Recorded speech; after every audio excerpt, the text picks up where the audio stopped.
la construcción cultural de un porno o de una coreografía sexual que se erige en tanto penetración y finalización del hombre y de esa mujer como un número más que se suma al consumo de ese varón, sigue presente hoy, pero de una manera que no nos damos cuenta qué tan presente está.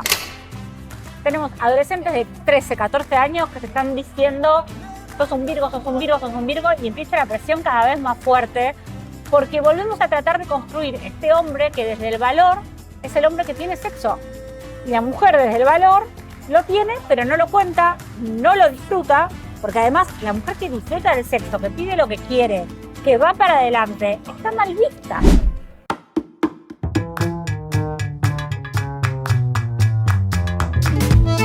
Esto arranca así. Esto arranca así.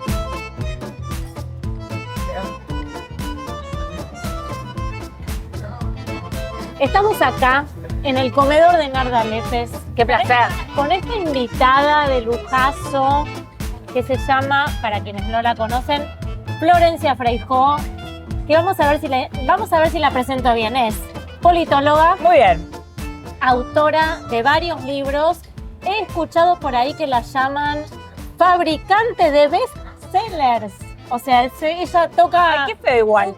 Sí, raro. Yo lo escuché y dije, qué extraño. Bueno, pero la realidad es que sus libros son muy vendidos en la Argentina y en América Latina. Es una referente para, bueno, todo lo que tiene que ver con los derechos de las mujeres en la Argentina.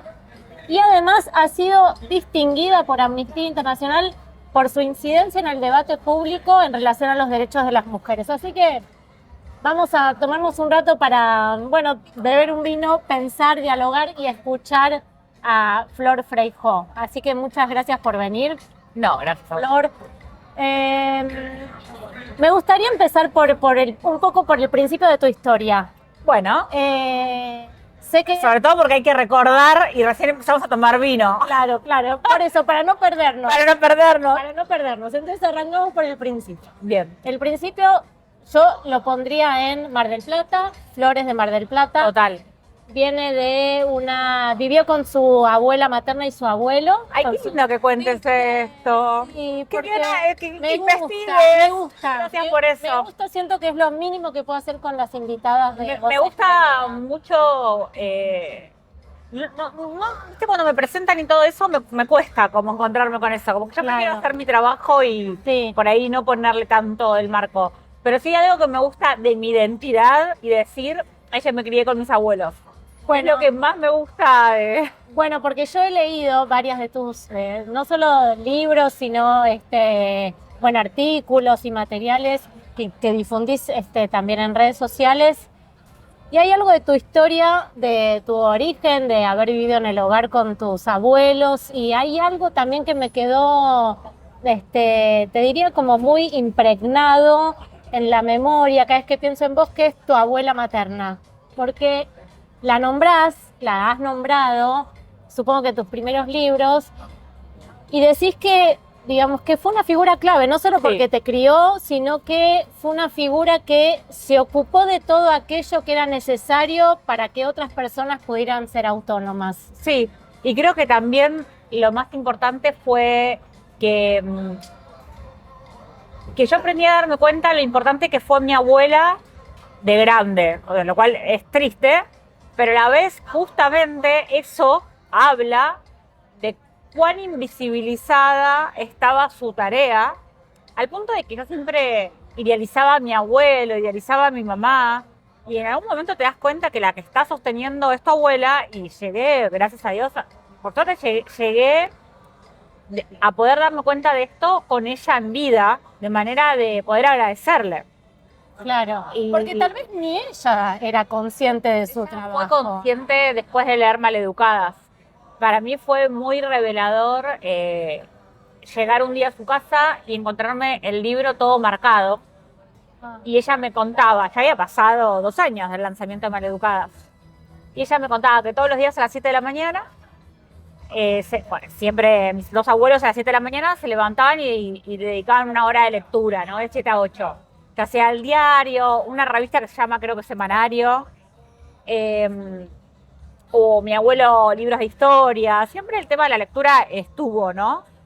Y mi abuela empezó a leer, o sea, los últimos años que estuvo, está viva, pero que estuvo lúcida para leer, leía una y otra vez Maleducadas, la parte que yo contaba de su historia, sobre todo. Aparte de la historia de ella. Y todas las veces que yo iba, se daba una cosa muy repetitiva de, pero escúchame, nena, esto que vos decís, que decís que yo soy muy inteligente. No, no, no, no. ¿Viste? Pero perdón, hay algo que cuenta tu abuela que a mí El tema de los sueños. No, otra cosa que a mí me quedó bastante grabada, que es, ella dice que cuando nace, su padre, o sea, tu bisabuelo, Ay, sí. dijo lo siguiente, que lo tengo acá, mira, me lo traje escrito, que es, vio que nació un bebé, su hijo, hija, y cuando vio que era una nena, dijo, otra mujer, tírenla a los chanchos. Sí, que además tampoco había tenido tantas mujeres, porque eran como 12 hermanos, de los cuales solo 3 fueron mujeres. Y de mucha distancia, entonces no es que vinieron 3 seguidas que vos decís, bueno, otra mujer. Mi abuela, de hecho, era la más chica. Para mí hay algo de lo que se repite cuando uno se cuenta a sí mismo, que es muy interesante en mi abuela, porque ella una y otra vez contaba, cuando hablaba de su familia, esta escena, ¿no? Entonces, haber crecido con esa columna vertebral, o sea, con la columna vertebral histórica, de que te mencionen como algo descartable, es muy fuerte en la composición que uno tiene de su autovaloración. Y ella creció con eso. Y la verdad que demasiadas cosas logró con esa autovaloración primaria, que es como un bautismo, es el bautismo de ya sos descartable. Y después en su relato empezaba el tema de que a los 9 años, ponerle una cosa así, muy chica, ya la mandaban a degollar gallinas, a pelar gallinas para preparar el puchero para los 8 hermanos que estaban en el campo trabajando, ¿no? Entonces, la manera en la que uno cuenta su historia y qué partes decide contar, en realidad son una manera de qué partes creemos de nosotros mismos y que nos constituyen. Y toda la constitución que ella hace de su relato es una constitución del orden de la depreciación o del orden de la valoración en tanto lugar de servidumbre. Fui valiosa porque fui funcional para las necesidades de los demás. Claro, y además como un arranque y un inicio ya teniendo que hacer fuerza para darle un sentido a la existencia, para decir, bueno, a ver, me hago un lugar. A pesar de que me dicen, uy, bueno, estás para tirar a los chanchos, es como... Sí, hay cosas en su historia. A mí me pasa que siempre me gustó mucho indagar en el pasado. Amo las antigüedades. La camisa que tengo, aunque no crean, es vintage. O sea, siempre tengo algún detalle de algo antiguo. Me gusta mucho el tema de volver al pasado, no como lugar de residencia, sino como un lugar de referencia para entender cosas del presente. Por algo también me dedico a investigar desde lo histórico.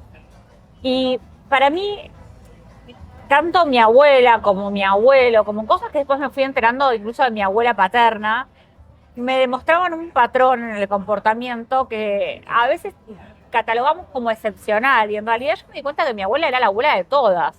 Y por algo la historia que yo cuento de ella y que decido contar es porque mi abuela es la protagonista de Maleducadas, pero en realidad es la protagonista del sostenimiento de las familias a nivel histórico. O sea, las familias han estado sostenidas por hogares feminizados, incluso aunque tuvieran un varón, ¿no? Y ella es eso, es ese reflejo, esa mujer. ¿Cuándo te diste cuenta del rol de tu abuela para que vos seas hoy quien sos? ¿Hubo un momento que dijiste, uff, la figura de mi abuela?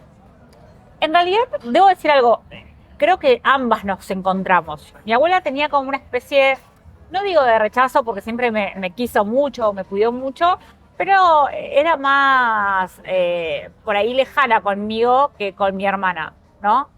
Las 2 nietas en su casa. Conmigo tenía un poco más de reserva. Y creo que en algún momento nos empezamos a acercar con esto de ir indagando y ir preguntándole y qué sé yo, y haciéndole algunas preguntas. Yo nunca quise... esta fue una de las cosas que un poco me hizo replantearme si había hecho bien en escribir Maleducadas. También siento una especie de responsabilidad con el peso que ella empieza a cargar después de que abre los ojos. Claro, bueno, porque duele la verdad. Y a su manera reconstruyó una nueva verdad del cansancio que le hizo poner límites en los últimos años más activos de su vida, lo cual eso me pone contenta, pero esos límites los puso con culpa. Claro. O sea, cuando empezás a poner límites, los pones dudando, hasta que te aseguras de que ese límite tiene que ver con tu bienestar, pasa tiempo si no te enseñaron a hacerlo. Que en general no nos enseñan a hacer. Y en general las mujeres no nos enseñan a hacerlo. Entonces Entonces los límites van siempre de la mano de la culpa. para mí fue difícil escuchar algunas cosas en donde ella se sentía culpable de que mi abuelo terminara en un geriátrico, ¿viste? Ese tipo de cosas que también la familia la hizo sentir culpable, y me incluyo en eso,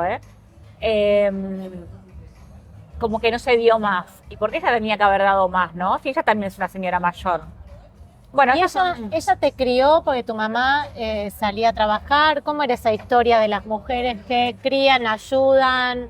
Y había mucho modelo ahí de... menos mal que vino. Ay, sí, bueno, estas preguntas se responden con vino. Pero ¿hay algo de tu historia relacionada con mujeres que crían solas, todo el esfuerzo que eso implica? Sí, hay algo que a veces, o sea, durante un periodo de tiempo creí que era una historia muy mía hasta que logré darme cuenta que es la historia de la mayoría de las mujeres. Pero mi mamá efectivamente se quedó con mi hermana de 5 o 6 años y conmigo de 1 año en la calle.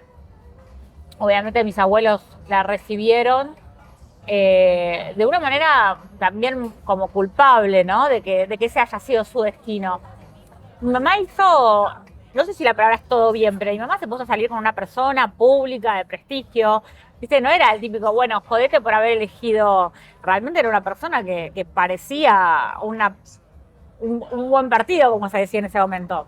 Entonces, ahí te das cuenta cómo cuando esa relación no funciona porque mi papá era una persona poco responsable afectivamente, y poco responsable en general, económicamente también, digo, es bastante con mucha violencia psicológica, simbólica.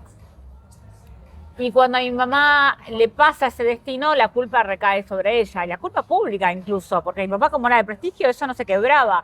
Yo me acuerdo, mira, yo tenía 12 años y mi papá no me veía, no me buscaba, no nada. Y como en Mar del Plata él era muy conocido, porque bueno, era una persona pública, que yo tengo su apellido, la gente, yo era chiquita, yo tenía 6, 7, 8, hasta los 12 años que pude empezar a poner límites, la gente me decía, ¿y por qué no te acercas a tu papá?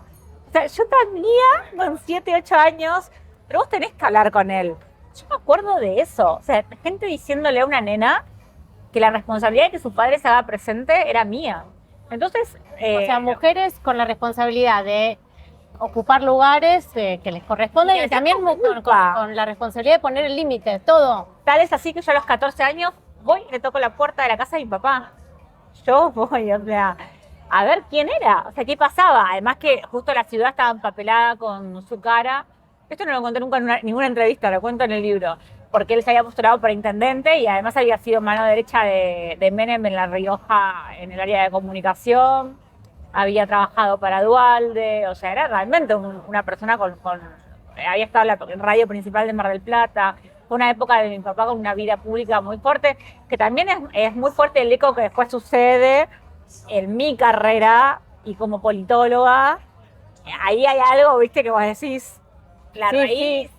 Además, algo que tenemos muy en común, y mi papá ya falleció hace unos años, pero que tenemos muy en común, que vos decís, los frutos nunca caen tan lejos del árbol, ¿viste? Pero bueno, son cosas que después con los años se han ido trabajando, se han ido sanando. Fuiste a los 14 años. Mirá lo que viene para el regalo. La gente que yo como. A mí me encanta comer. Sí, o sea, vamos a comer mientras hablamos. Total. Sí o sí. Los papelones que yo haría del programa de Mirta serían... Bueno, acá podemos practicar. Sí. Gracias. Comedia. ¿Nos pueden contar qué es? Porque... Empanaditas con salsita un poquito picante. Cuidado que las empanadas son muy jugosas. O sea, se nos puede... Negro, claro. Okay. Bien. Y después nuestro plato estrella, palta que lo parió, palta grillada. Falta que lo parió. Lo parió. ¿Qué lo parió? A ver, vamos A a... ver. Palta grillada, queso halloumi, chili sauce, es una salsa agridulce y un poco picante, quilombo de hierbas, picles de cebolla morada, granada, que es temporada, maní, quinoa popeada. ¿Cómo te lo sabés? Qué bien. Me gusta mucho el nombre, Palta que lo parió. ¿Qué lo parió? ¿Cómo está esto? ¿Qué lo parió? Y quilombo de hierbas. Igual sabés que la palabra quilombo, yo mientras probás eso, sabés que la palabra quilombo en la Argentina se usa. Platos para comer. Ay, gracias. No, de nada. En nuestro país la palabra quilombo se usa de manera peyorativa, pero en realidad la palabra quilombo en Brasil, que viene de allí, era lo que simbolizaba el lugar a donde se escapaban las personas esclavizadas. Sí, El por eso quilombo siempre era el piden lugar que- de la libertad en realidad, pero acá nos queda, o sea, usamos la palabra La quilombo. libertad asociada con el desorden. Claro, Bueno, no hagan algo de eso quilombo. Con lo cual, hagamos quilombo. Sería al revés. ¿Qué tal está eso? Vamos a un corte. Mirta. Pero está increíble, pruébalo. Bueno, lo voy a probar. Uy, esto es increíble. Y bueno, volviendo al tema de los hogares feminizados, sí, mi mamá, o sea, se fue a la casa de mis abuelos. Mi papá, durante el periodo en el que ella estudiaba magisterio, ella siempre contaba cómo mi papá la tiraba abajo en ese estudio. Y ella sobrevivió, supongo que por una pasión, por la enseñanza, una pasión muy vocacional por educar, que creo que es la parte que yo heredé de ella.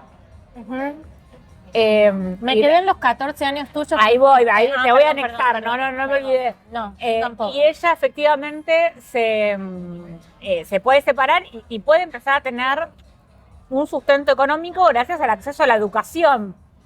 De alguna manera, yo haber crecido con eso y con que el ascenso de una familia de clase baja fue siempre gracias al acceso a la educación pública o al acceso a la educación, porque fue el ascenso de todas, o sea, primero de mi mamá, después mío, y realmente fue lo que me enseñó que las mujeres, cuando accedemos a la educación, logramos un tipo de capital simbólico que se traslada al económico, que nos hace poder sostenernos en un mundo totalmente masculinizado.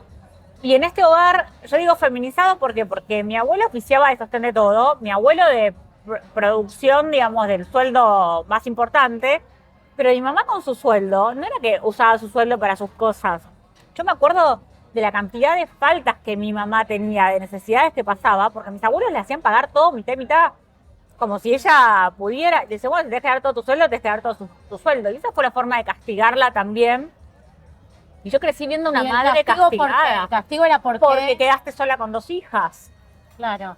Y lo hubieras pensado, ¿viste? Siempre el error lo tenemos las mujeres. Claro. En todas estas cosas, yo ya, más allá de que después les fui dando forma con la teoría, a los 12, 13 años me acuerdo de sentir la injusticia y de sentirla y de verbalizarla. Y de pelearme con mis compañeros varones y de... Bueno. Esto es una... Chao, chicos. Espero que les haya Bueno. gustado la entrevista. Bueno, gracias Esto fue por todo todo. por hoy. Hoy las manzanitas que son se los había hecho probar ella antes, Sí. tostaditas del bien, crackers de semillas, miel, fruta, queso, nueces fritas, Para tostaditas del bien. tostaditas del bien. Perdón, palta que lo parió y tostaditas del bien. Estos no. Amo. Muchas Nombre gracias. muy narda. Esto es muy narda. Narda es lo más. Narda, la palta que lo parió. Que yo amo. Narda cocina espectacular, pero Narda hace algo mucho mejor que cocinar. ¿Qué? Hablar. Escucharla es lo más. Para mí es ¿Qué te gusta de cómo habla? que es justa, que es seria, que no sonríe para agradar, que no se hace la modosita, que no le importa lo que estén pensando los demás. No, tiene el perfil de Narda muy... que no... Perdón, te diría que la frase con la que me quedo es que no habla para agradar. No habla. Ella sabe lo que trabajó para llegar a donde llegó.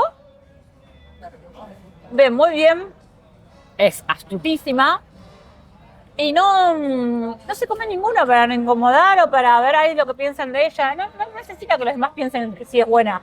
Bueno, es que creo que uno de los factores fundamentales para la autonomía es el sacarse de encima el deber agradar, ¿no? El deber de agradar. Pero vos fíjate que está lleno de... Voy a hablar puntualmente del mundo de la gastronomía que me fascina. Recién hablábamos un montón y te contaba que soy muy, muy consumidora de aprender de la comida, que me parece que es una de las formas de aprender del mundo, porque cuando aprendes del mundo, de la gastronomía y de los sabores, conoces la historia y las culturas. Es otra forma de abordar la historia. Vos sabés que está lleno de varones en el mundo. Primero que el varón no es cocinero, el varón es chef, la mujer es cocinera. Esa distinción la hago mal educada. Pero segundo, en el mundo gastronómico, el varón que es mala onda, bueno, en todo el mundo igual, en todas las áreas, es el experto, es el personaje así, mala onda, pero nunca es un mal tipo, no es un tipo serio. La mina que es mala onda, pero no mala onda porque sea mala onda, sino seria. Que es una mina que pone límites, es una mina que no tiene ganas de sonreír. Esa cosa que se espera siempre de que las mujeres seamos divinas y simpáticas. ¿Por qué tengo que ser floreada? No tengo ganas de ser floreada, tengo un montón de otros colores y me gustan las rayas y las manchas, además de las flores, digo, como para ponerlo en un universo simbólico. Entonces, cuando la mina es así, es una mina jodida, es una mina mala. Claro. No es una experta, no es una chef. Entonces, dale, lo que tenés que laburar. ¿Entendés? Entonces, para mí una mina que le importa un huevo eso, porque sabe que es la fucking ama.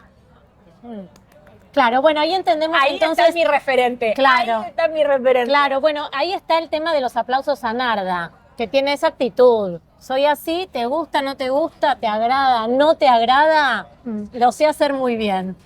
Obvio. Bueno, bueno, por eso hacen tan bien referentes como Narda y como tantas otras. Necesitamos aprender de eso. Volvamos a... Me quedé con mujeres que se paren en su valor, que sepan su valor y que no tengan miedo de expresarlo. Hay un estudio que se llama Si una mujer puede enojarse, en inglés. Y hay otro que se hizo en Silicon Valley, además, que es súper sexista ya de por sí, la industria del desarrollo del software y demás. Y hablan de las consecuencias de cuando las mujeres no son sonrientes. Por ejemplo, pasa con las mujeres asiáticas, que no son necesariamente simpáticas, porque su cultura no es así, los varones tampoco, y lo mal recibidas que son. De hecho, en la evaluación, las peores evaluadas son las mujeres orientales, en la evaluación de la industria del software, no sobre su desarrollo, pero sí sobre su carácter. Ajá. Y en este estudio sobre si pueden enojarse o no, las mujeres que se manifiestan determinantes se perciben como personas enojadas y recae sobre ellas una consecuencia muchísimo más grande. O sea, hay una dimensión del orden del castigo en donde sos una desmedida al plantear un límite. Y una placa como está tomando el pelo. No lo podés decir. Y esto le pasa a todas las mujeres. Yo me dedico, vos sabés bien, a trabajar en lo que es... tengo un curso, un taller, un espacio en realidad de formación que tiene que ver con el silenciamiento, con cómo romper el silenciamiento, dando técnicas de oratoria y de negociación, pero con la perspectiva de esto que le pasa a las mujeres, con la perspectiva de género. Y todas las participantes, imagínate que es un curso que ya lleva más de 4.000 inscriptas, o sea, en 2 años, es una locura.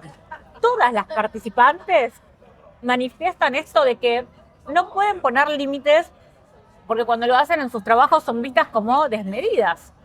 Claro. Entonces, esta cosa de la mujer que cuando dice molesta, es porque todavía sigue el sesgo cognitivo de algo que fue muy formativo a nivel cultural y que no se va a ir de un día para el otro, que fue que el silencio de las mujeres es una virtud. Y todavía somos educadas en que el silencio es una virtud. Todavía te espera eso. Bueno, todavía se sigue enseñando y ahí vos trabajás mucho en esto de cómo hemos sido educadas las mujeres a lo largo de la historia, pero uno de los valores fundamentales es el de ser calladitas. O sea, total, ser calladita es una virtud. De hecho, Angela Merkel termina con una valoración muy positiva porque incluso su gestión tuvo como varias etapas. Una etapa muy positiva, 2017, una etapa de ola de migraciones de todo lo que fue el conflicto de Siria, que les jugaba muy en contra porque ya abre las fronteras y ya venía el Partido Conservador. Francia venía creciendo la ola de derecha muy fuerte, justo es el año en el que la derecha gana el 13% de los escaños, hoy ya está más del 30%. Bueno, Francia no, perdón, Alemania, quise decir. Ah, sí. Es que Francia también, entonces ahí se me cruzaron los cables. Bueno, resulta que Angela se va con uno de los niveles positivos de imagen más altos de lo que fue un mandatario de la Unión Europea. Alto en toda la Unión Europea y del mundo. ¿Por qué? Porque Angela Merkel era sobria. Vos decías, ¿qué le gusta a los alemanes? Le gusta que no usa joyas, le gustaba su humildad. ¿Qué valoraban? Valoraban que ella tenía un aspecto masculinizado en cierta forma, pero a la vez de una manera sobria y tranquila, sin mostrarse determinante. Ajá. Eso valoran de una mujer. Sí, o mostrándose determinante de una manera recatada. Así es. Hay algo que me pareció muy interesante del libro Maleducadas, entre otras cosas, pero nombrás al psicoanalista Wittels, que es el biógrafo de Sigmund Freud, nombrás en ese libro, y hablas de algo como muy interesante que tiene que ver con esto como de la búsqueda del amor de las mujeres, y esto de que las mujeres necesitamos amor y cariño y que nos cuiden y que nos amen. Y dice así este señor Wittels: comprenderemos mejor a la mujer si consideramos que por naturaleza anhela y necesita cariño, necesita recibirlo, darlo y no se siente feliz sin él. Diríamos que el cariño es más importante para ella que el acto sexual en sí, de no ser obvio que la plenitud sexual es la culminación natural del amor. Bueno, y vos a partir de esto hablás de esto de la situación de las mujeres en eterna búsqueda del amor y del amor. Amadas, y como digo, si no está eso, está la soledad y una vida incompleta. Nos han educado así, nos siguen educando así. Contame un poquito sobre eso. Maleducadas lo escribí en el 2022 y esto lo menciono antes de contarte esto porque le he dado una vuelta de tuerca a esta idea después de Maleducadas. Está bien cambiar, modificar o por lo menos enriquecerse en el camino, porque en definitiva eso tiene que ver con crecer y también madurar como autora, que siempre estoy en esta búsqueda. Cuando yo cuento esto es como una radiografía sobre cómo hemos sido educadas en la narrativa del amor romántico, pero la narrativa del amor romántico se gestó como idea de una complementariedad a un mundo racional. De hecho, todo el tiempo diferenciamos cerebro de corazón, está lleno de hasta dibujos, memes, ¿no? Del corazón peleándose con el cerebro. Es esta idea de que lo racional es distinto a lo pulsional. Y una de las cosas que yo desarrollo es que en realidad la pasión, lo pulsional, lo que creemos que no entendemos, en realidad, si ahondamos un poquito, digo, si nos agarra un psicólogo, un psicoanalista, ahí está, muchas veces el síntoma, ahí está. No hay algo del orden de lo mágico. Yo sé que es muy poco romántico que diga esto, pero casi todo el universo de nuestras elecciones se enmarcan en una cultura. Lo que para vos es el amor, para otra cultura es muy distinto, ¿no?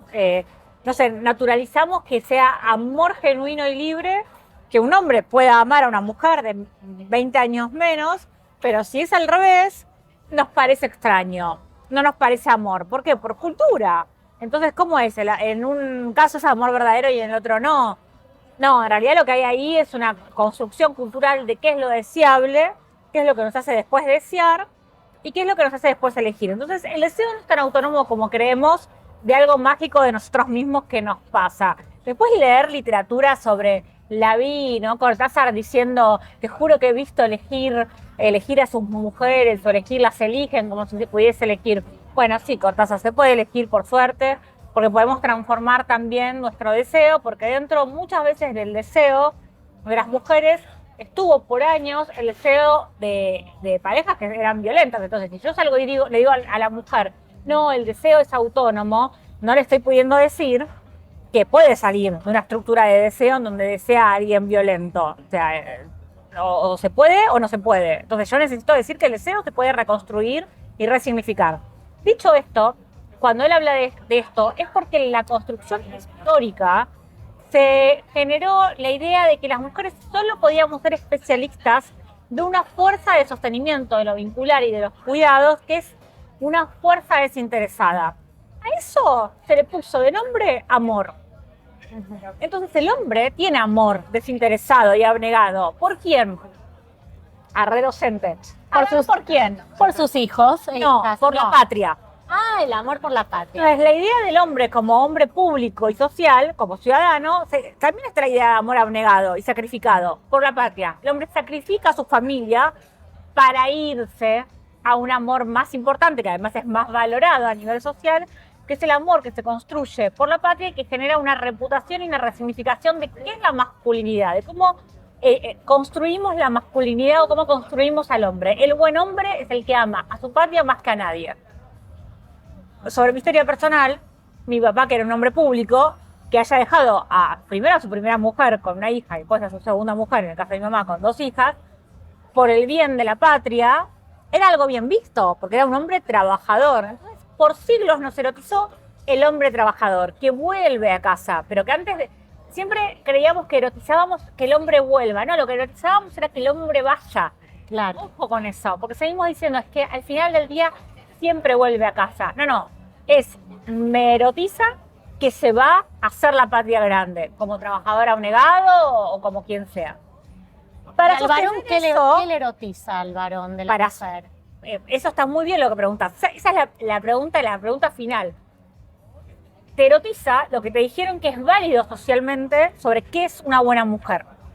De hecho, al día de hoy hay TikToks de pibes de 13 años diciendo que hay que volver a la cosa sana, te dicen que es patria, Dios y marido, ¿no? Que además es una frase franquista, en donde Franco, en España, cuando llega al poder, una de las primeras cosas que hace es generar el manual de la buena mujer, y de hecho genera otras mujeres que tenían que ser, estaba el círculo de mujeres que resguardaban y controlaban barrialmente, como fue las manzaneras barriales del peronismo.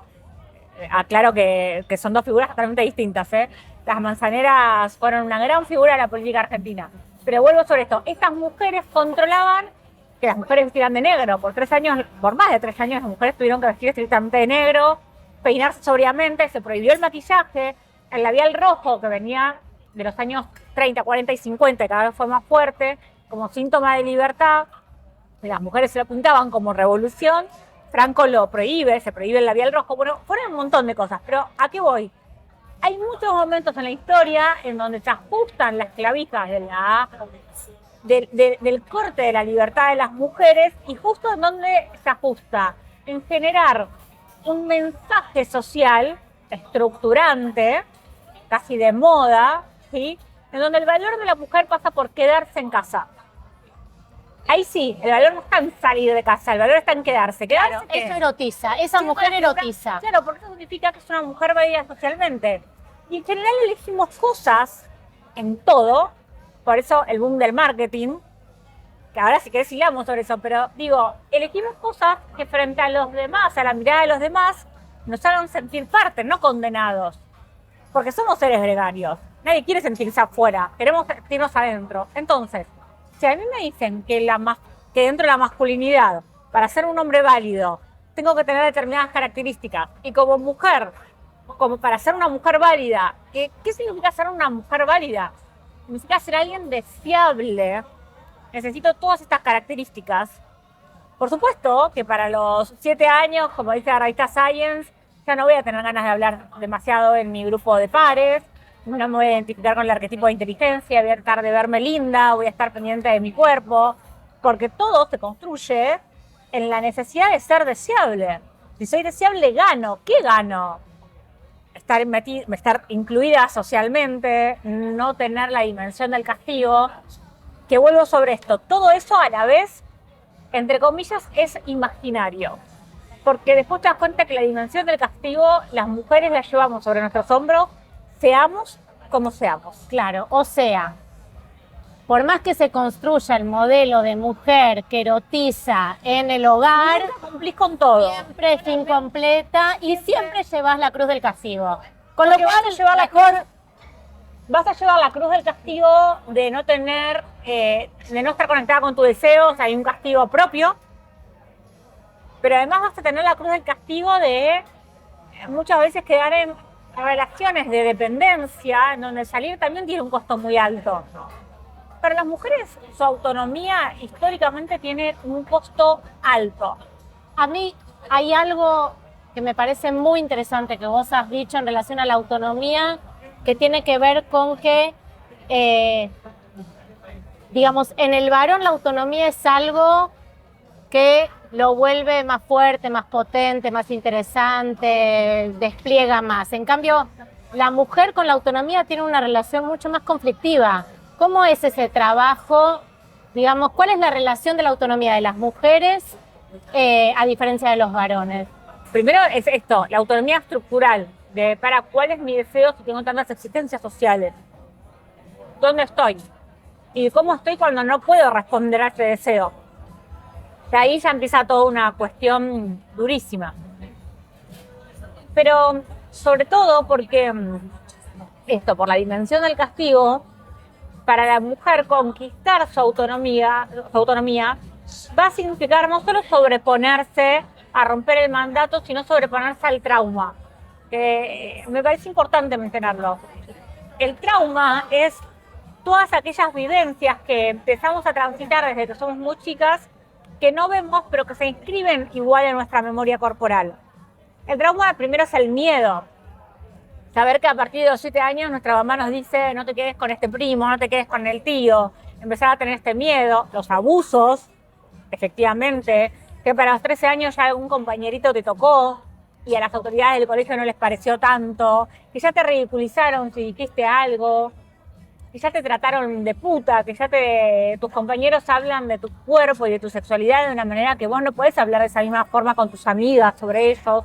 Entonces todo eso empieza como a acumular, a veces en el consciente y la mayoría de las veces en el inconsciente. Entonces la mujer llega al síntoma, a terapia, a veces a los 30 años ya casada con 2 hijos, diciendo, ¿quién mierda soy? ¿Qué hago? ¿Qué me pasa? ¿Por qué no puedo tener relaciones sexuales? ¿Por qué no quiero tener relaciones sexuales? ¿Por qué este matrimonio no me hace feliz si tengo todo? ¿Por qué tengo 2 hijos y ya no puedo conectar? ¿Por qué estoy cansada? ¿Por qué? O sea, empieza como un montón de cosas y claro, de repente tienen que desnudar todo eso y es desnudar un montón de cosas desde muy chica. Entonces, la dimensión del castigo, cuando decimos la dimensión del castigo, no es solo social, sino que también es poder enfrentar todo eso y van a terapia. Es como, hay una viñeta que lamento no saber quién es el autor, porque es un autor muy conocido, me encanta el humor gráfico, que va la mujer al psiquiatra, después te la paso si querés ponerla acá y citamos al autor o a la autora. Dale. Y va al psiquiatra y le dice, no, hago 20 actividades por día, llevo a mis hijos, a mi marido, bla, bla, bla, bla, bla, bla. Y el psiquiatra le responde con una sonrisa como que está exagerando, toma esto. Claro. ¿No? Entonces la carga mental de resolver el presente, entendiendo el peso del pasado, también es parte del costo de la autonomía. Estaba pensando, en muchas cosas, a partir de lo que vos planteás, pero una de ellas me lleva como al presente, porque digo, tus libros sirven mucho para pensar un poco de dónde venimos y cómo seguimos llevando un poco esa cruz del castigo y cómo vamos buscando esa autonomía que nos cuesta tanto. Y esto de cómo se van sedimentando, los mandatos, las cargas, las culpas, la falta de la posibilidad de poner límites. Pero a veces hay algunos temas como de mucha actualidad que cuando son vistos desde tu mirada tienen como otro sentido, que es, se viene hablando últimamente del problema de la baja de la natalidad, ¿no? Apareció el gobierno actual planteando que necesitamos aumentar la tasa de natalidad porque, se necesita para el mercado de trabajo y también para el mercado de consumo, ¿no? Necesitamos más personas y además hay toda una cuestión con que, como las personas viven más, hay más personas en la edad, digamos, en que no están generando ingresos, produciendo, etcétera. Entonces, ¿y dónde recae todo eso? Como pasó históricamente necesitamos de nuevo que las mujeres vayan a parir, quieran parir y a criar y a querer tener hijos, etcétera, etcétera. Por supuesto, tirando por la borda los números que dicen que claramente no es que la baja de la natalidad cayó por la ley del aborto. Explicaste algo muy interesante vos en relación a eso y que me gustaría que lo puedas contar un poquito acá. Primero, para que se sepa que no tiene que ver con la ley del aborto, es la baja de la tasa de natalidad se da en todo el mundo, es un fenómeno a nivel global. Hay países que tienen aborto legal hace 30 años y no hay una correlación en esos países en una baja de natalidad que tendría que ser mucho más fuerte que en países en donde no está el aborto legalizado. Y sin embargo, no hay una correlación. O sea, tanto países que no tienen legalizado el aborto como los que lo tienen, la realidad es que la baja de la tasa de natalidad es una incidencia a nivel global. Sucede en ambos casos. Es multicausal. Por supuesto que el acceso a aplicaciones que tienen que ver con el control del ciclo menstrual, el acceso a anticonceptivos, la socialización de las mujeres que pueden hablar más de lo sexual sin sentirse cuestionadas, ¿no? Incluso desde temprana edad. Ya pueden hablar con sus compañeras a los 14, 15, de 16, 17, que ya no son vírgenes. Y que además no son vírgenes porque tenían el deseo sexual. Eso antes estaba condenado.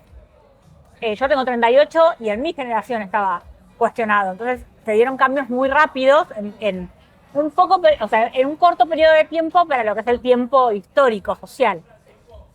El acceso a mejores niveles de educación, a mayor autonomía económica. Entonces tenemos un montón de factores que sí confluyen en la baja de la tasa de la natalidad. El tema es que el enfoque que se está dando es de vuelta a pedir que las mujeres sean especialistas del amor, que vuelvan a ese rol, que es el de abnegadas. Entonces ahora las mujeres tendrían un rol social, que esto ya ha pasado en ciertas épocas históricas, estoy hablando desde inicios de la historia de la civilización, cuando digo en épocas históricas, en donde traer hijos al mundo te posicionaba reputacionalmente a nivel público. Entonces, no le estás dando hijos a tu familia, le estás dando hijos al Estado. Se quiere volver a construir un nuevo orden simbólico en donde las mujeres resuelvan un problema y se sacrifiquen por la patria. Entonces empiezan a irradiarse esos hilos, ese nuevo tejido, ¿no? Con distintos discursos se va tejiendo esta matriz que es, ahora no somos solo buenas mujeres porque formamos parte de lo privado, sino que ahora como mujer empoderada le vas a dar hijos al Estado y vas a ser buena mujer desde lo público y desde la mirada de los demás. ¿Por qué? Porque desde lo público hay una mirada muy negativa ¿hacia quién? Hacia las mujeres que no negocian esto con el Estado. ¿Y quiénes son? Las que exigen políticas públicas, específicamente las feministas. Entonces ahí es donde lo discursivo entra en contradicción con la realidad y empiezan estas tensiones. ¿Qué sucede?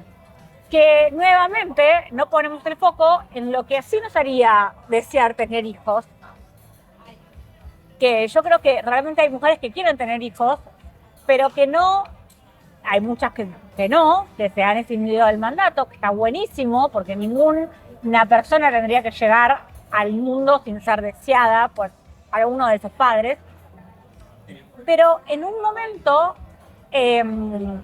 se pide esto, ¿no? Que sean las mujeres quienes hagan la política pública, en vez de hablar de que las mujeres que quieren tener hijos y no los traen, es porque no hay políticas públicas de infraestructura urbana, no hay espacios de cuidados, recae económicamente sobre nosotras, no hay políticas públicas en donde se solucione el gran problema de los padres ausentes. 1/3 de los hogares en Argentina son hogares enteramente feminizados, o sea, donde solo hay una mujer, en general, una madre, una tía, una abuela, ¿no? Como se da la triada, vengan todos a nuestro hogar y acá cuidamos, que también tienen otros hijos, aunque también sus hijas, mujeres con 15 años, cuidan a sus primos o sobrinitos o hermanos. UNICEF hizo un estudio en nuestro país en el 2019, en donde cuenta que ya las niñas de 15 años ya cuidan 2 horas más que sus hermanos varones. Es un montón.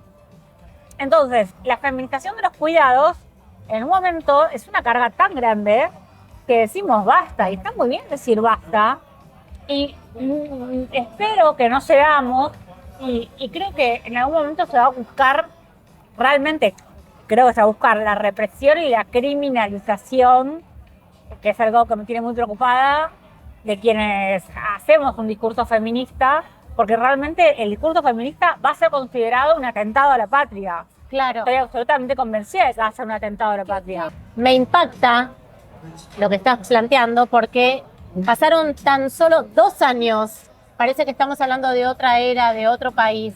Y acá en la Argentina se estaba trabajando y discutiendo en el Congreso un sistema integral de cuidados tal como se está llevando a cabo en algunas ciudades de Colombia, por ejemplo, que justamente tiene que ver con generar toda una red para que las mujeres, a las que mayoritariamente les recae el trabajo de cuidados, cuenten con toda una red donde el Estado acompañe a, bueno, que las tareas de cuidado no recaigan sobre las mujeres y por lo tanto que queden Y que el en los Estado hogares. entienda que cuando hay un menor, no me gusta decir un menor, pero una niña o un niño, también el Estado es responsable.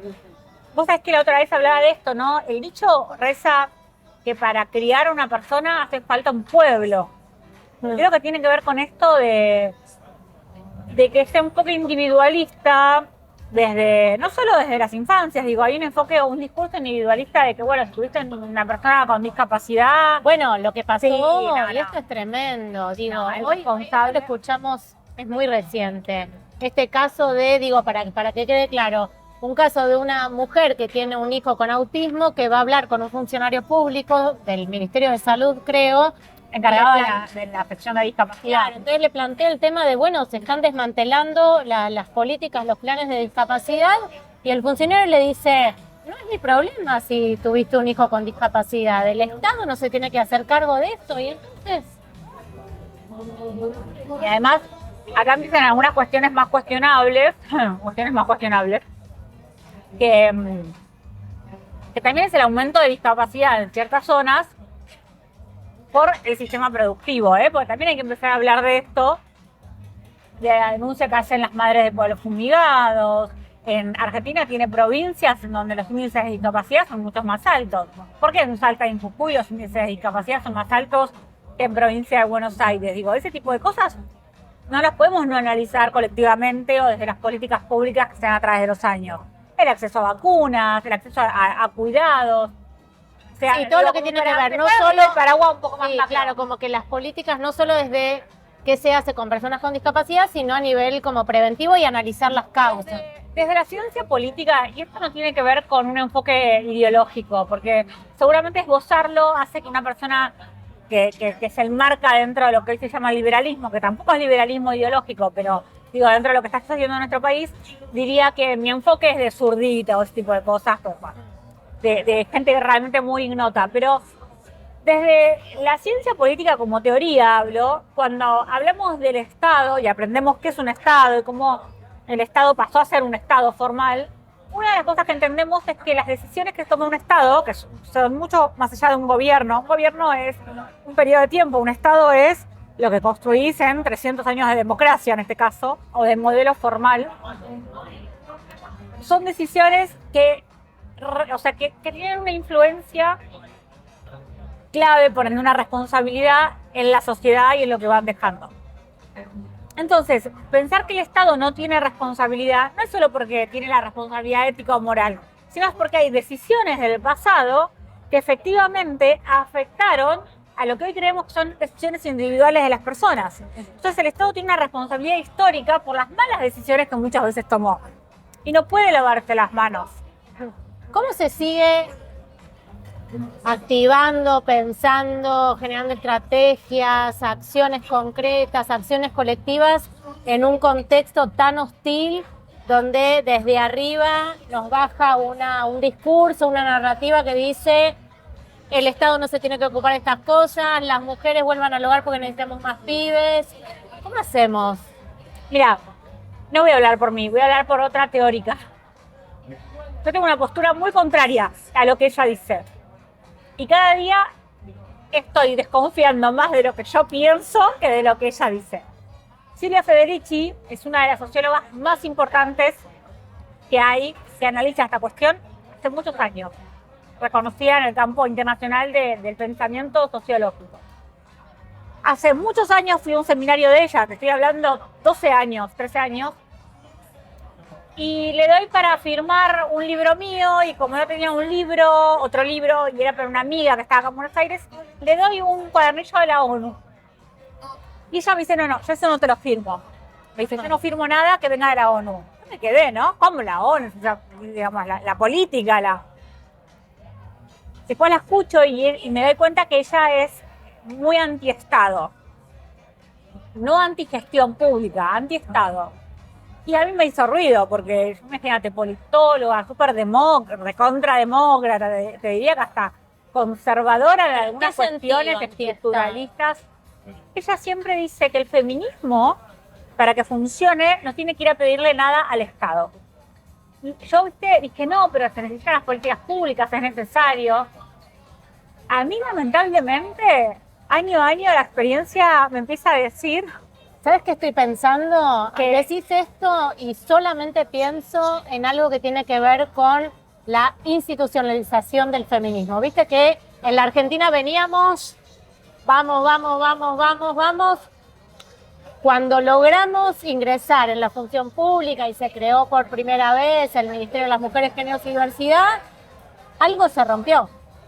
No sé si no tendrá que ver con eso, porque me parece que habría que pensar un poco más en profundidad a qué se refiere con el concepto de Estado. Digamos, ¿qué hacemos las mujeres hoy? Digo, yo le preguntaría a Silvia Federici hoy, ¿qué hacemos en la Argentina hoy las mujeres sin Estado que nos proteja de las situaciones de violencia de género extremo, si querés? Cuando una persona, sea mujer o varón, llega al poder, una de las cosas del poder es, bueno, tener la posibilidad de tomar decisiones en función del colectivo, pero que muchas veces las tomamos desde nuestra propia mirada, que también a veces es necesario. El tema es que el feminismo tiene una tradición colectivista. Me iba a salir tradición. Soy muy... como persona que ha hecho mucho análisis. Claro.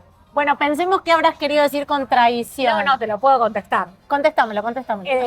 ¿Y qué tiene que ver con esto? El feminismo tiene una tradición colectivista que cuando se institucionaliza a lo partidario muchas veces se ha perdido. Y creo que eso es una autocrítica que tenemos que hacer.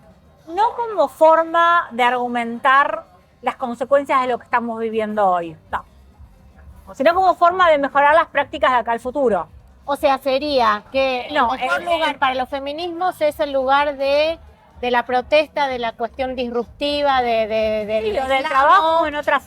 O sea, necesitamos políticas públicas, pero necesitamos que las elaboren otras personas y nosotras estamos en el lugar de la lucha. Tampoco tan así. Yo no, por lo menos.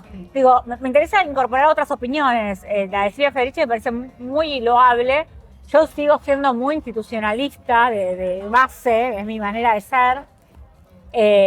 Soy bastante tecnócrata, debo decir, lo cual no está bueno. Es bastante elitista ser tecnócrata y soy consciente, pero elijo pagar ese costo. Que ser tecnócrata es que para mí tiene que haber personas capacitadas en los procesos de toma de decisión. Esto me parece tan de sentido común, en realidad es más complejo, porque bueno, ¿qué es ser una persona capacitada? ¿Estudiar cómo hacer una política pública? No, en realidad, digo, nadie más va a estar capacitado para hablar de una política pública, por ejemplo, de lo que viven las mujeres en barrios vulnerables, que una mujer que vive en un barrio vulnerable. Y mi enfoque tecnócrata no las incluye, entonces no está bueno. Ahí me doy cuenta que no está bueno. Pero cada día he notado que ciertas militancias han tenido un enfoque muy fanático que no ha incluido a mujeres que eran claves en los procesos de toma de decisión. Me pasó sobre todo con las madres víctimas de trata, que no se las incluyó en ningún tipo de análisis y hasta se las hostigó más de una vez. Ellas lo han manifestado, no es una opinión mía, digo, lo he leído, me alcanza con que ellas digan que se sintieron así como para entender que fue así, porque han quedado por fuera de muchos espacios. Teniendo un criterio feminista. Algo de la crítica o de la reflexión puede tener que ver con la cuestión de lo partidario y de la institucionalización, y de decir, total, bueno, y de yo estoy adentro y dejo... Creo que lo colectivo se pierde cuando se pierde el diálogo. Que yo al decir esto, me convierto automáticamente en un corte que tenemos que cortar para viralizar y pegarle a Flor Freijo, porque mirá lo que está diciendo esta, con todo lo que hizo el ministerio, y le contesto para que los demás me vean. Toda esa espectacularización de las redes sociales, de matar a alguien para construir una imagen identitaria, reputacional en las redes sociales, erosionó mucho el feminismo. Y todas fuimos parte de eso, de alguna manera. O sea, sería como una especie de cancelación al interior del feminismo. Sí. Ese sería uno de los... En eso es lo único que se nos fue las manos. Okay. Con nosotras Y mismas. con los varones, ¿qué? ¿Dejamos afuera a los varones, a los varones jóvenes?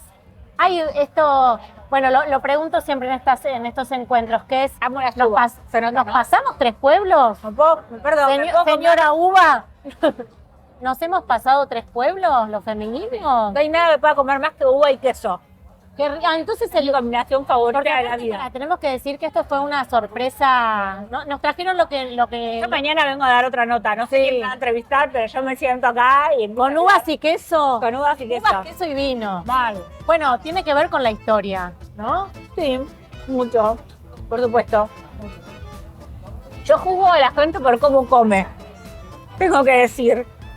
Bueno, por lo que hay gente que es lo que puede comer. No, pero a su gusto, a la amplitud de lo que le desea en su paladar. Para mí, si tenés opciones Claro, está bien eso. y elegís siempre hamburguesa con papas fritas, ¿vos no podés ver una verdura? Claro, no. Abramos paladares y mentes. Para mí, paladar abierto es síntoma de mente abierta. Está muy bien. Sí, Capaz que no lo llevo al terreno de la sexualidad, pero te lo dejo También. ahí. Te lo dejo ahí. También. Comprobado empíricamente. ¿Cómo sería? A la gente que le gusta comer, le gusta coger. Y necesitamos mentes abiertas que quieran comer y La coger. gente que come bien, coge bien. Esta es la única verdad de toda la entrevista. Yo quiero que se Esta quede es la con esto. La gente que come variado, coge variado. Y eso siempre es todo ganancia. Señor y señora, todo ganancia.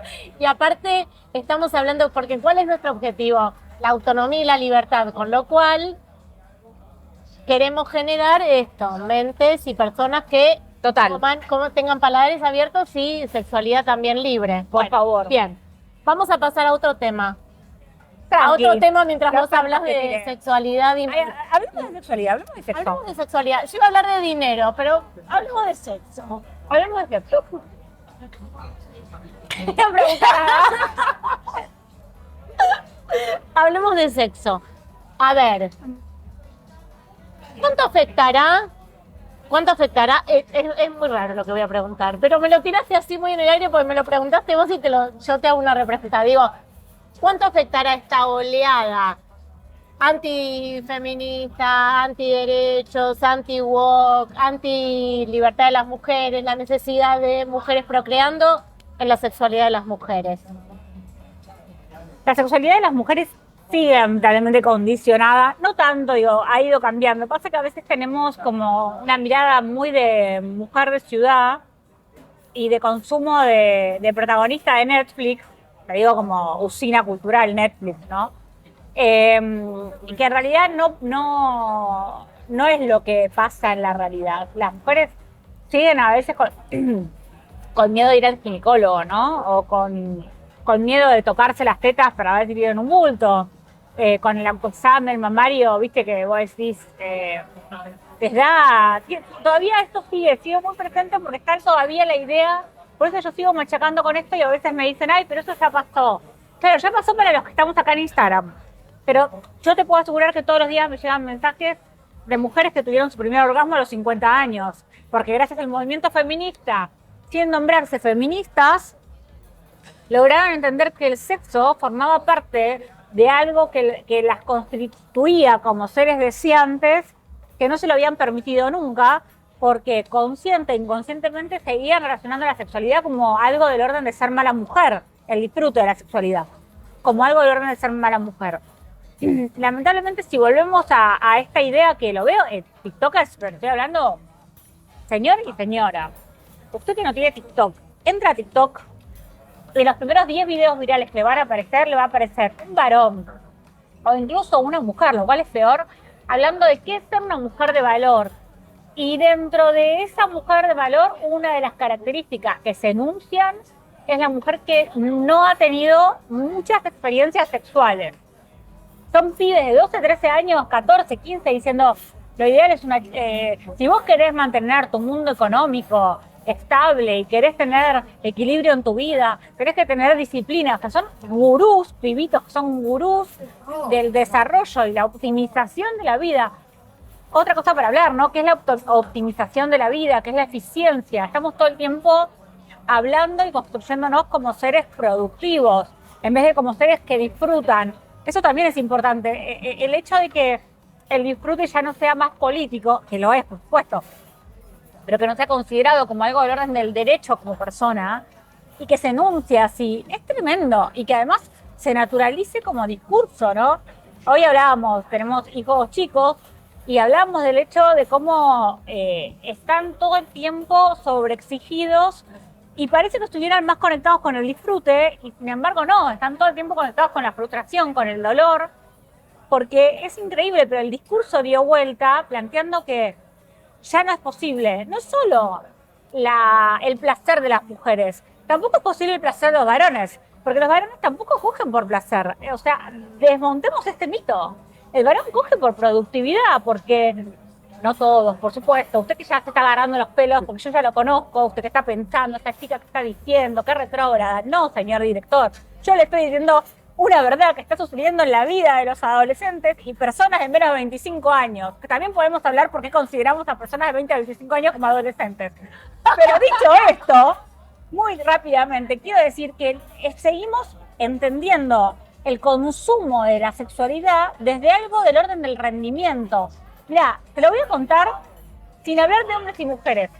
En Suecia se hace un estudio sobre identidad visual de un producto y si ese producto se podía vender. Hacen un taladro y el taladro lo pintan de rosa. Un taladro Bosch, te ponen florcita, la pelotudez, pero el taladro parecía una depiladora de esas o un secador. Sí. Y agarran una mini pimer y a la mini pimer le ponen una carcasa a los estudiantes de diseño industrial que parecía un taladro Bosch. Era la mini pimer una cosa, viste, como decías, bueno, se lo dan a las personas para probar los dos instrumentos. Cuando las personas empiezan a probar, la mini pimer era, o sea, esa mini pimer te resolvía cualquier conflicto bélico. O sea, era una cosa, la paz mundial traía la mini pimer. Claro. Cuando prueban el taladro lo relacionaban con un juguete, con algo aniñado o con algo para las mujeres, con algo feminizado y sobre todo con algo que no tenía fuerza. Larga historia hecha corta, la mini pimer tenía el mismo botón de una mini pimer estándar del mercado y el taladro también. Por consiguiente, no había algo del orden de la potencia. Pero la potencia, la eficiencia y la capacidad de penetración, porque apareció en el discurso de los consumidores, la palabra puede penetrar la pared, ¿sí?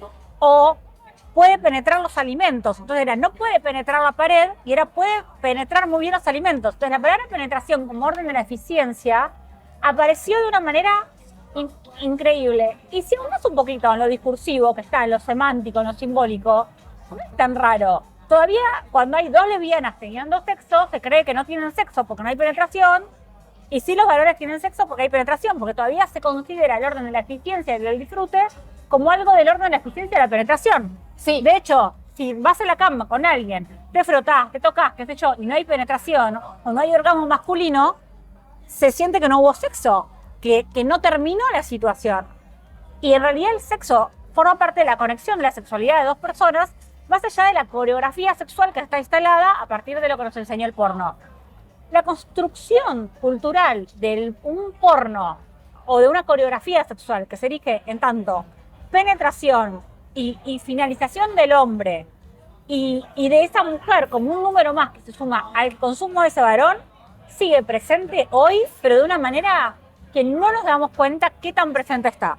Tenemos adolescentes de 13, 14 años que se están diciendo sos un Virgo, sos un Virgo, sos un Virgo, y empieza la presión cada vez más fuerte porque volvemos a tratar de construir este hombre que desde el valor es el hombre que tiene sexo y la mujer desde el valor lo tiene, pero no lo cuenta, no lo disfruta, porque además la mujer que disfruta del sexo, que pide lo que quiere, que va para adelante, está mal vista.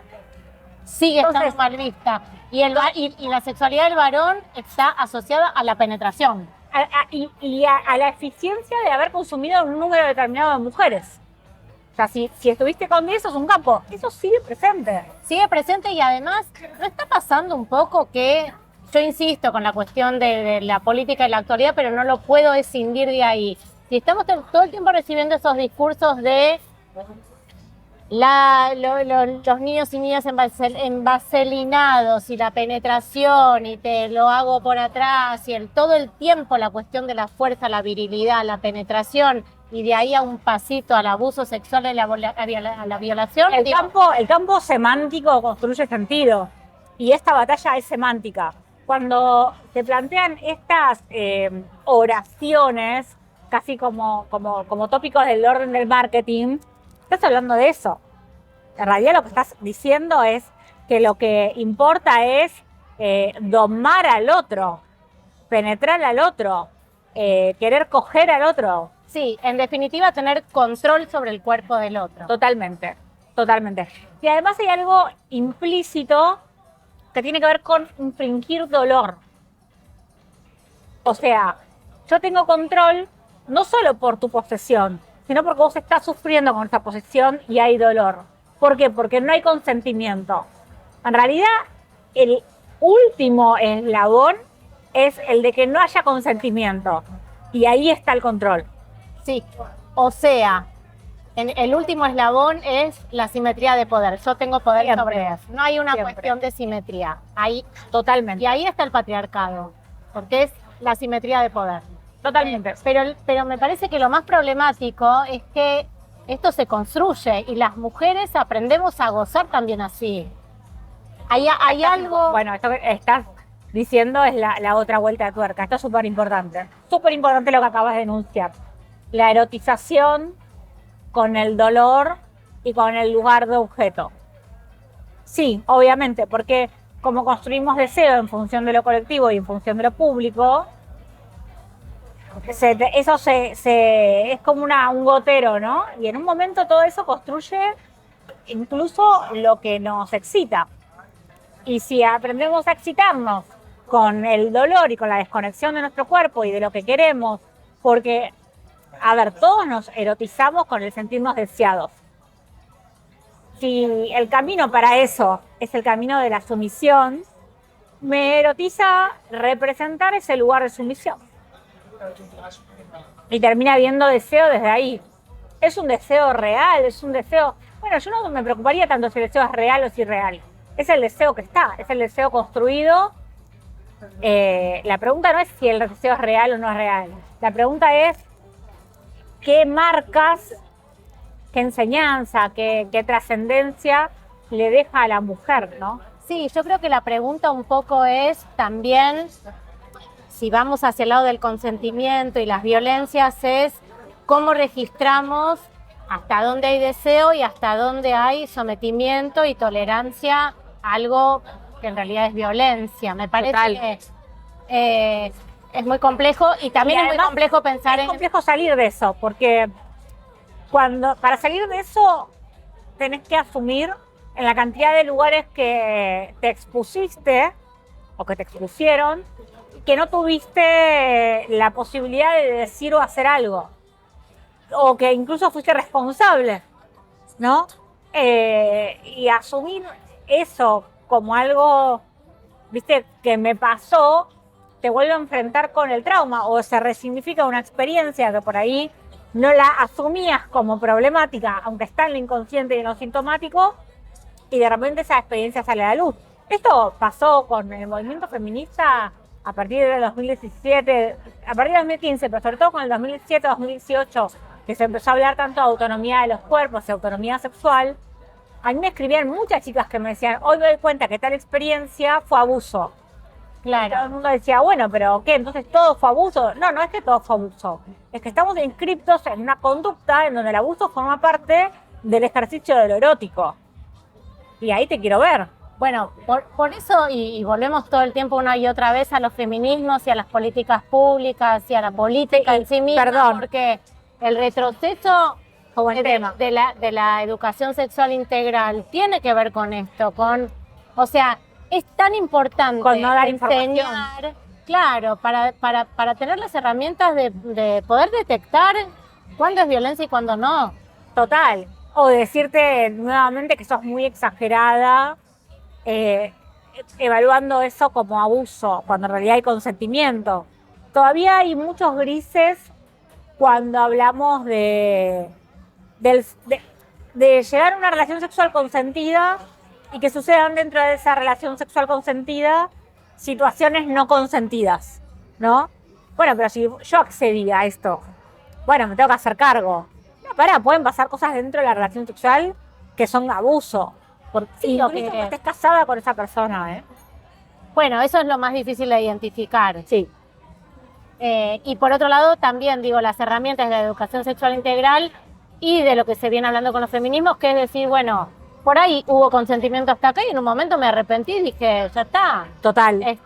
Bueno, pero es todo, como esto también atraviesa la justicia y la justicia sin mirada de género. Todavía hay un montón de fallos judiciales y de hecho hace poco hubo en España, digo, respecto a violaciones colectivas, que claramente siguen poniendo a la mujer como un agente activo cuando en realidad fue o estuvo en una situación totalmente asimétrica y de pasividad, ¿no? Antes de finalizar, hay un par de temas que quiero conversar con vos. Bueno. Hay un par de estudios que te escuché mencionar por ahí. Uno hecho por la Universidad de Harvard en relación a esta cuestión que insistimos, la brecha salarial de género, que es de Ay, pero muchísimas gracias. Así tenemos a la invitada muy... de Ruca Malén, me encanta. Gracias. Ruca Malén, capítulo 2, Malbec. Bueno, muchas gracias. De nada. Se vació. Sebastián tiene un agujerito. Rápido se vació. Sí. Parece que está medio fallada la ropa.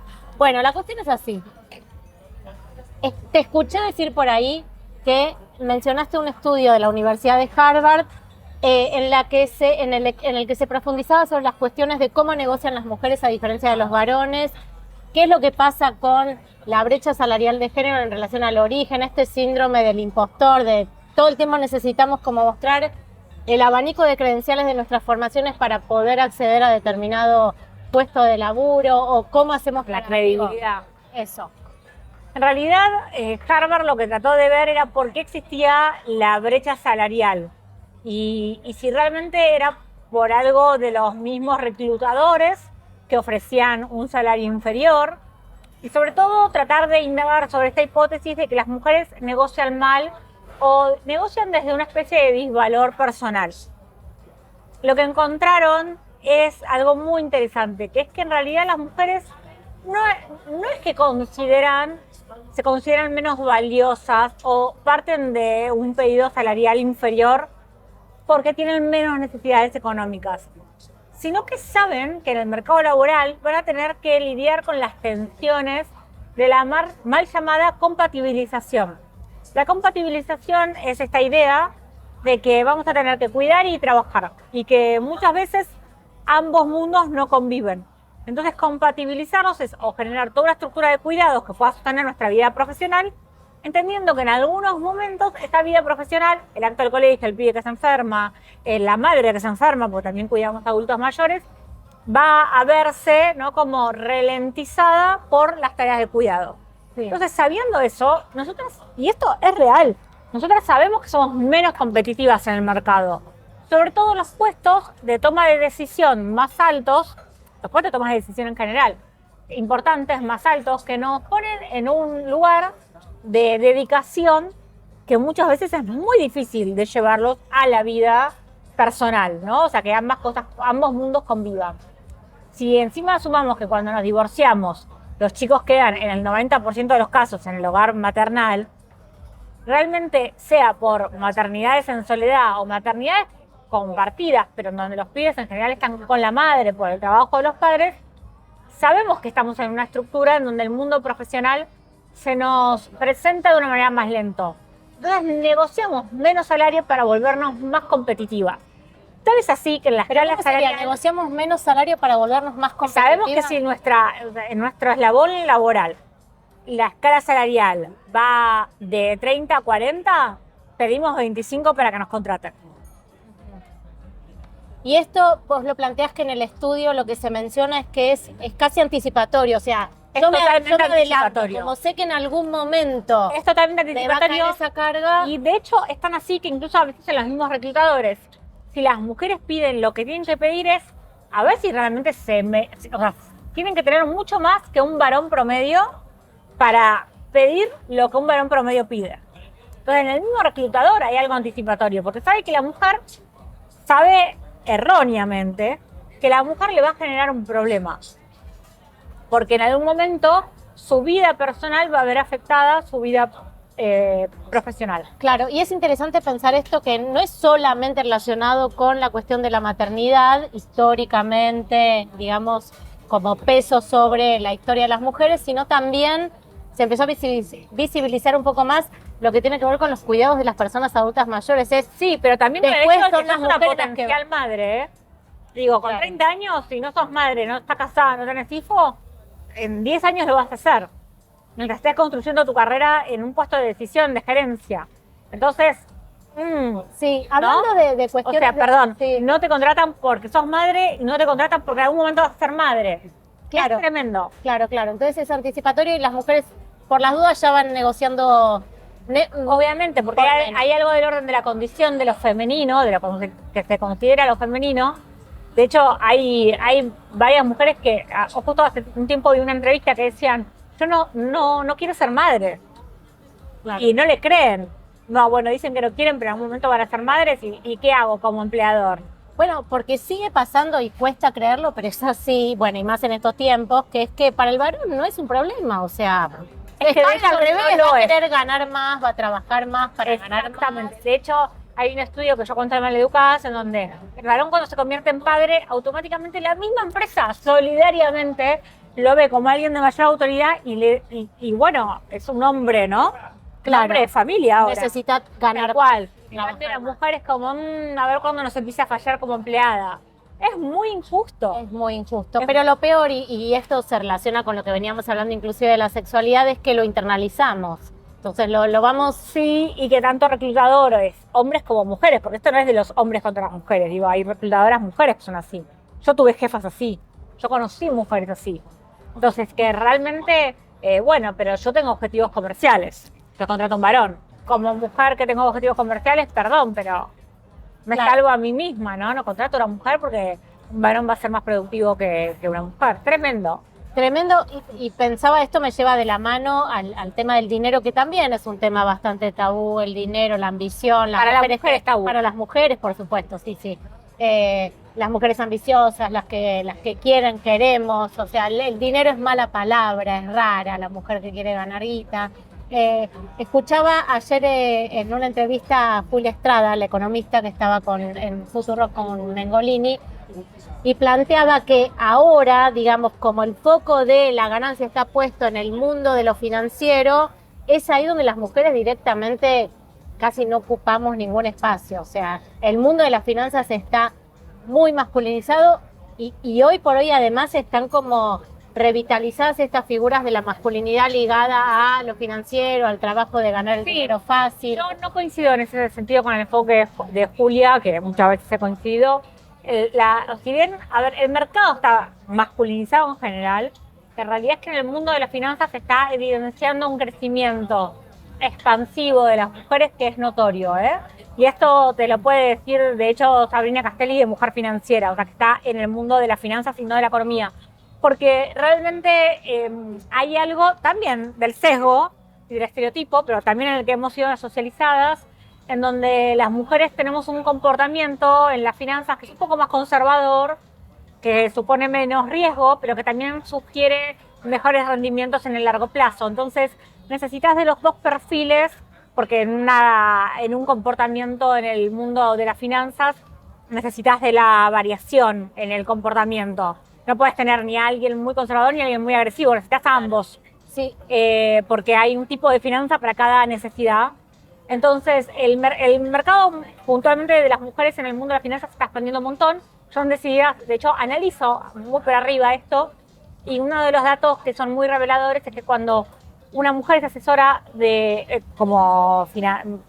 del rubro financiero y comete un error, porque el mercado es muy volátil muchas veces, el castigo sobre ellas es muchísimo mayor que sobre los hombres que se dedican a las finanzas. Claro, porque Cuando aparte el ella se varón- entera.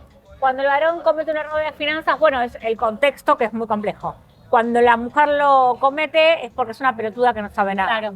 Bueno, es interesante porque No obstante, Sí. no obstante, sostengo que el mundo de las mujeres en las finanzas, la fintech por mujeres, está creciendo un montón. El gran problema que tienen las mujeres en el mundo financiero es la falta de acreedores a sus proyectos, muchas veces que vienen de la mano de la tecnología, y la inversión en proyectos que sigan haciendo crecer a las mujeres en el mercado financiero. De hecho, Sabrina Castelli para mí es un gran ejemplo, no solo a nivel nacional, sino a nivel mundial, porque ella crea, pero desde un unicornio a un super mercado, un producto, no es un producto, son un montón de productos, pero digo, crea Mujer Financiera con muchísimos más no en el camino que un sí, y construir ese sí le costó un montón, porque de repente de 10 proyectos de mujeres se financia solo uno y de 10 proyectos de varones se financian 9.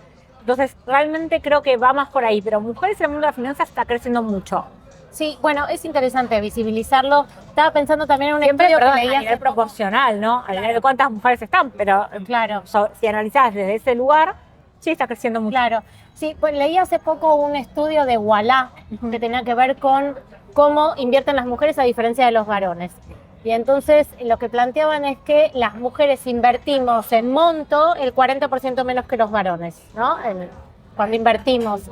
Y que esas inversiones suelen estar, estoy hablando como de inversiones personales, suelen estar enfocadas más que nada a inversiones relativas a temas de cuidado, para viajes de hijos e hijas de egresados, para, bueno, Sí, un lo cumpleaños de que 15. sí es cierto es que al invertir, aunque invertamos menos, al retirarlo con muchísimo más tiempo, porque somos más conservadoras, o sea, no hacemos trading, realmente invertimos y diversificamos, tenemos carteras mucho más diversificadas.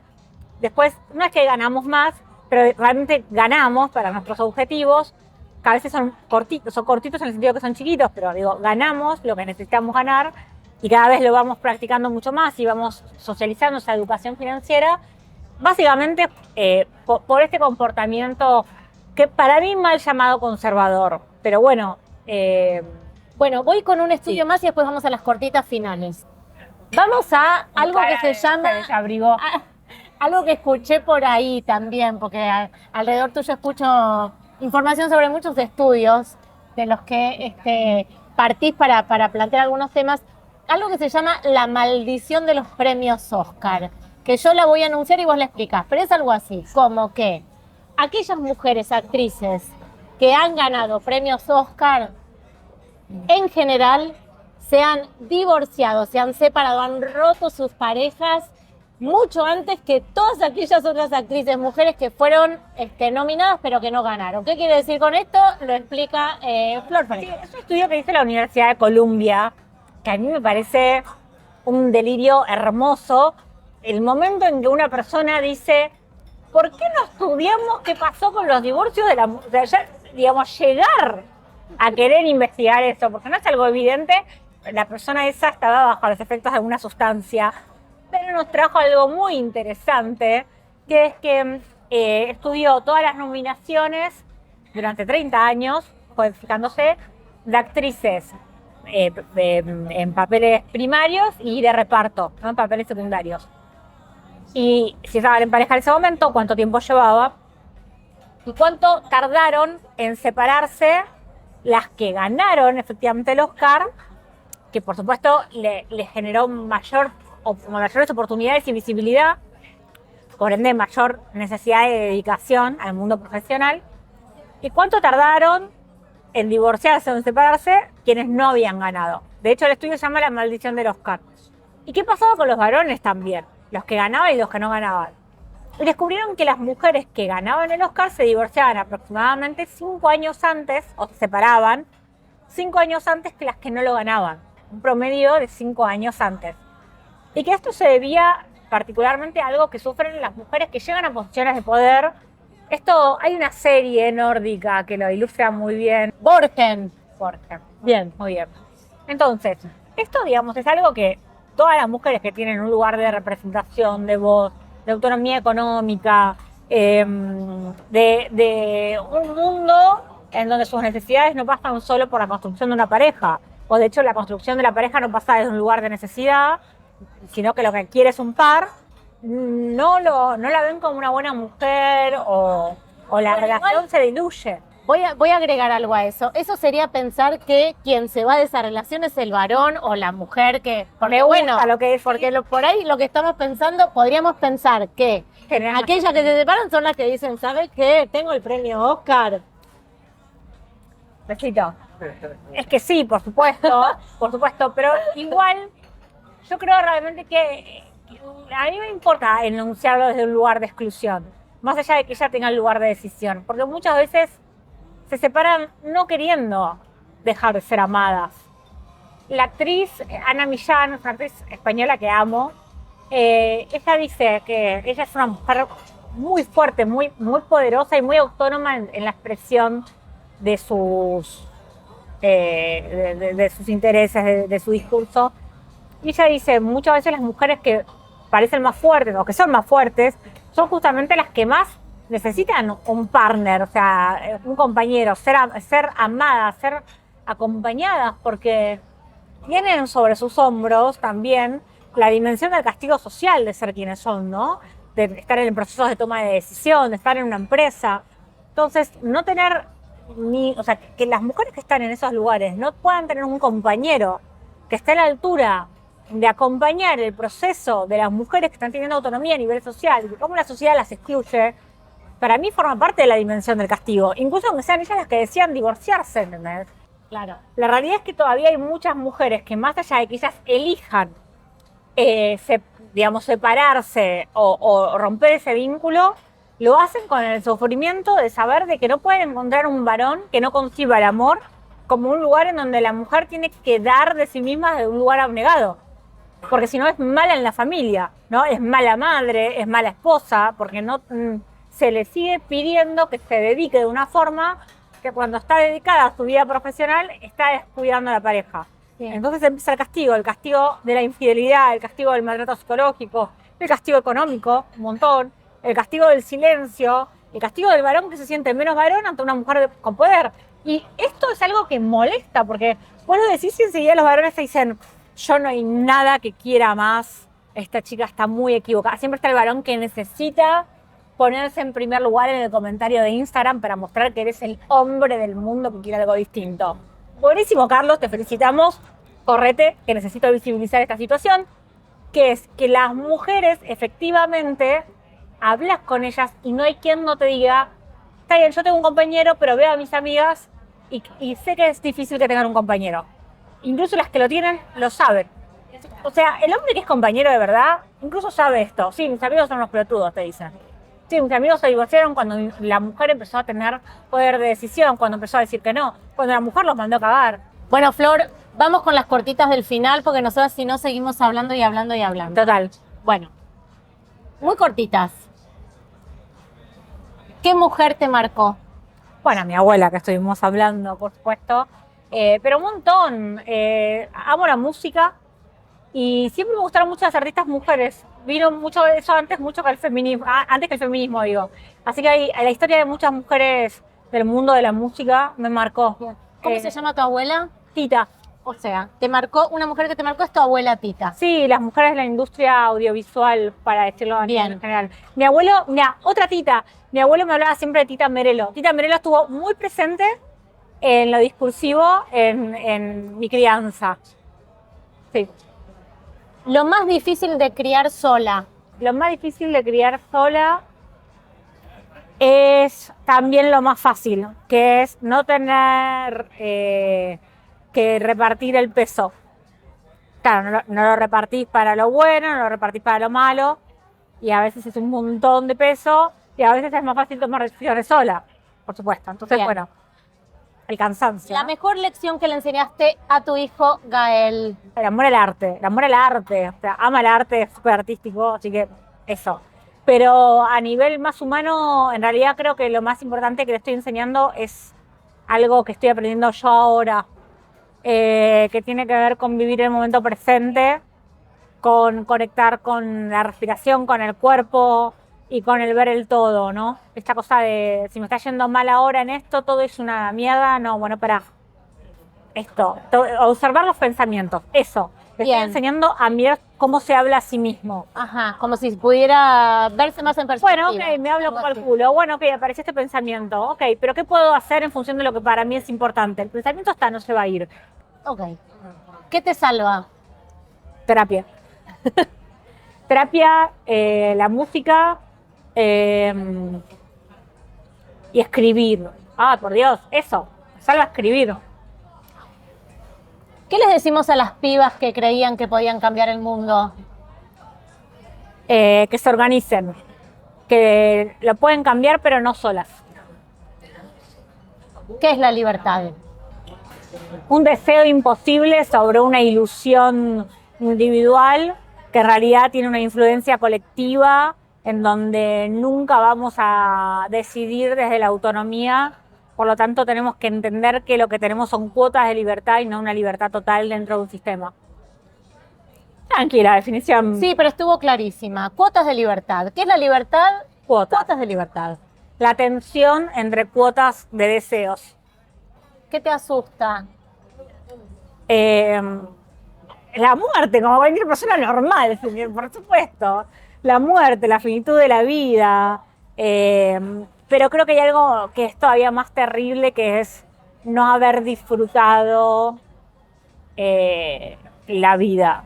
En algún momento vivía con miedo a la muerte, ansiedad y demás, y la idea de la trascendencia, de lograr, y en el camino no había disfrute, ¿viste?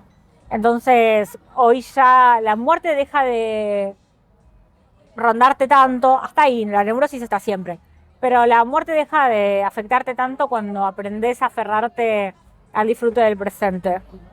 Bien. ¿Qué le dirías a tu bisabuelo? Aquel que le dijo a tu abuela, otra mujer, tírenla a los chanchos. Que era un viejo gorila que obtuvo los campos gracias al plan del peronismo de traer a los españoles a trabajar la tierra, así que además era un desagradecido. Un amor. Le diría hablando en serio, que se... No diría que se deja amar, porque además era un viejo violento con la mamá de mi abuela. Que se corra. Lejos. No sé si lejos. Integrado, pero que no dañe. ¿Qué le dirías hoy a tu abuela Tita?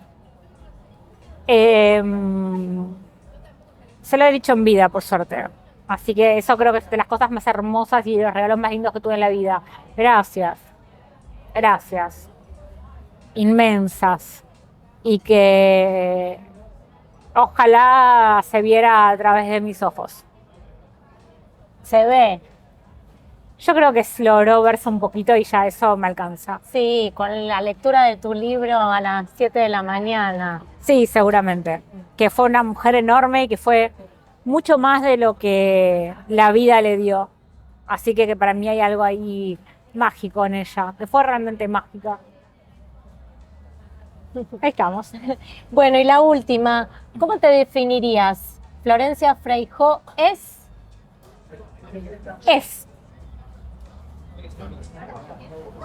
Florencia Freijó existo, nada más. Y nada menos. Gracias, Flor. No, por favor. Un abrazo.